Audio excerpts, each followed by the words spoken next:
Hello friends, welcome to my channel. આજે આપણે બનાવીશું લગ્ન પ્રસંગમાં કે લારી પર મળે તેવા લાઈવ ખાટા ઢોકળા। તમે તેને કાચા તેલ સાથે કે લીલી ચટણી સાથે સર્વ કરી શકો છો। જો તમે રૂ જેવા પોચા ઢોકળા બનાવવા ઈચ્છતા હોવ તો આ વિડીયો એન્ડ સુધી જરૂરથી જોશો। જો તમે મારી ચેનલ પર નવા હો તો મારી ચેનલને સબસ્ક્રાઇબ કરી બેલ આઇકન પ્રેસ કરી નોટિફિકેશન ઓલ કરી લેશો, જેથી તમને મારી નવી રેસિપીની નોટિફિકેશન સૌથી પહેલા મળે। સૌપ્રથમ એક તપેલીમાં 4 વાટકી ઢોકળાનો લોટ અને 1 વાટકી ચણાનો લોટ ઉમેરીશું।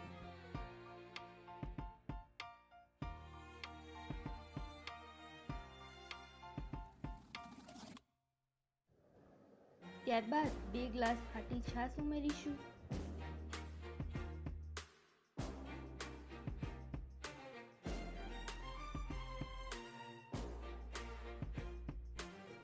ત્રણ ગ્લાસ જેટલું હુંફાળું પાણી થોડું થોડું કરીને ઉમેરીશું।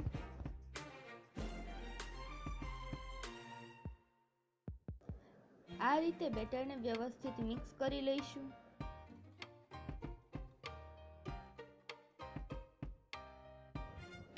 આ બેટર તૈયાર કરવા માટે મને 2 ગ્લાસ છાશ અને 3 ગ્લાસ હુંફાળું પાણીની જરૂર પડી છે। હવે આ બેટરને 5 થી 6 કલાકનો રેસ્ટ આપીશું। 5 થી 6 કલાકના રેસ્ટ બાદ આથો આવી ગયો છે। હવે આપણે મસાલાઓ એડ કરીશું। સૌ પ્રથમ 1/2 ટેબલસ્પૂન મીઠું, પિંચ જેટલી હળદર,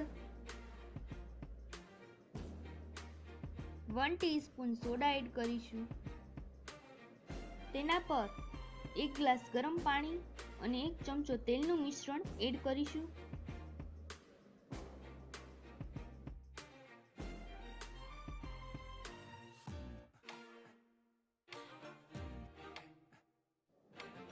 થોડું થોડું મિશ્રણને એડ કરતા જઈ અને બેટરને હલાવી લઈશું।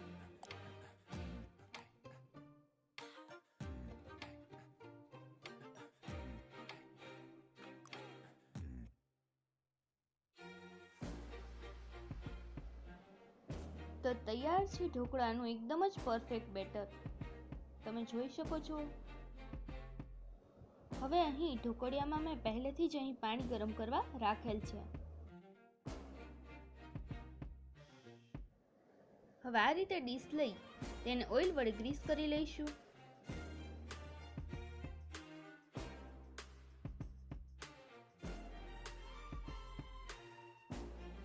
ગ્રીસ થયેલ પ્લેટમાં ઢોકળાના બેટરને ઢાળીશું।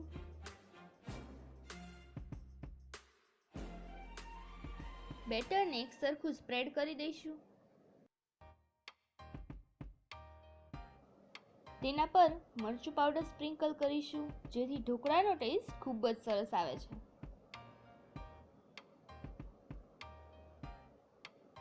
થોડી ઝીણી સમારેલી કોથમીર પણ સ્પ્રિંકલ કરીશું।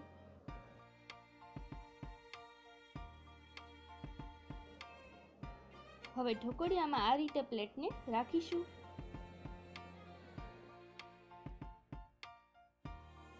ત્યારબાદ ઢાંકણ ઢાંકી 10 મિનિટ સુધી કૂક થવા દઈશું। 10 મિનિટ બાદ આ રીતે નાઈફ વડે ચેક કરી લઈશું।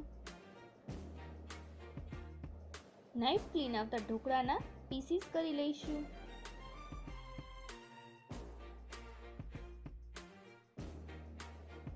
અને સર્વિંગ પ્લેટમાં લઈ લઈશું।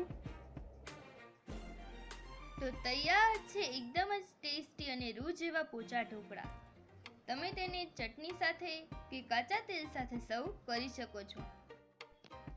જો તમને મારી આ રેસીપી પસંદ આવી હોય તો તેને લાઈક, શેર અને મારી ચેનલને સબસ્ક્રાઇબ કરવાનું ભૂલશો નહીં। અને મને કમેન્ટ બોક્સમાં જરૂરથી જણાવશો તમને આ રેસીપી કેવી લાગી। તો ફરી મળીશું એક નવી રેસીપી સાથે। Bye bye friends.